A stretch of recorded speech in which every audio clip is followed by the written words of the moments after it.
తాత కాలి మంచి గాఢ నిద్రలో ఉన్నాడు పొద్దు పొద్దుగానే 90 వేసి. ఇక రేపు రంజాన్ అని కాలేజ్ గిట్ట ఎవరు రాలే. ఇక మా పుంజాడు పడి పడి చదివేస్తుండే ఫోన్ లా. ఇక మా దినేష్ గాడు అయితే ఏం చేస్తున్నారు అంటే ఖాళీ స్మైల్ ఇస్తున్నాడు నా వైపు చూసుకుంటానే. మా విజయ్ గారి గిట్ట మేడం ఏదో వర్క్ ఇచ్చిందని ఆడిగిట చదువుతుండే. ఇక అప్పుడే మా కెమిస్ట్రీ మేడం వచ్చింది, అందరు ఖుషి అవుతారు ఇక మేడం వచ్చిందని. ఇక ఎంతసేపు రా నా వాళ్ళు అయితేలే ఈ క్లాస్ లో కూర్చోవడం అనుకుంటా మా దినేష్ గారు అయితే మేడం పర్మిషన్ తీసుకుని బయటికి అయితే వెళ్ళిపోయింది అనమాట. సో ఆనంటే నేను గిట్ట వెళ్ళిపోయి వాటర్ అయితే తాగినాం ఇద్దరం. సో అలా క్లాస్ కి మళ్ళీ రిటర్న్ అయితే వెళ్ళిపోయినాం బాటిల్ నింపుకొని. అక్కడ బాటిల్ పెట్టగానే మా విజయ్ గారు దవిడి దివిడి అనుకుంటా వాటర్ మొత్తం తాగిండు. ఇక క్లాస్ అయితే అయిపోయిందని మేడం వాళ్ళు అయితే బయటికి అయితే వెళ్తారు. ఆ వార్త మా పుంజుగాని చెవులో పడగానే ఇక వాళ్ళు మళ్ళీ స్టార్ట్ చేసేసిండాడు.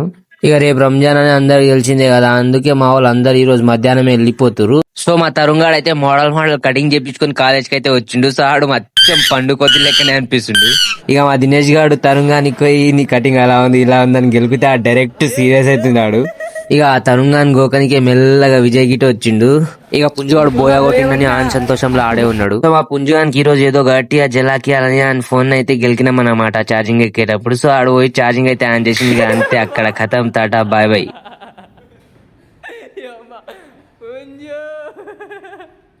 ఇక అలా బయటికి వచ్చి చూస్తే మా సీనియర్స్ అయితే క్రికెట్ అయితే ఆడుతారు. సో ఇదే అన్నమాట మన డే 8 ఛాలెంజ్ వీడియో అన్నమాట. సో ప్లీజ్ ఫాలో సబ్స్క్రైబ్ చేసుకోండి మామ.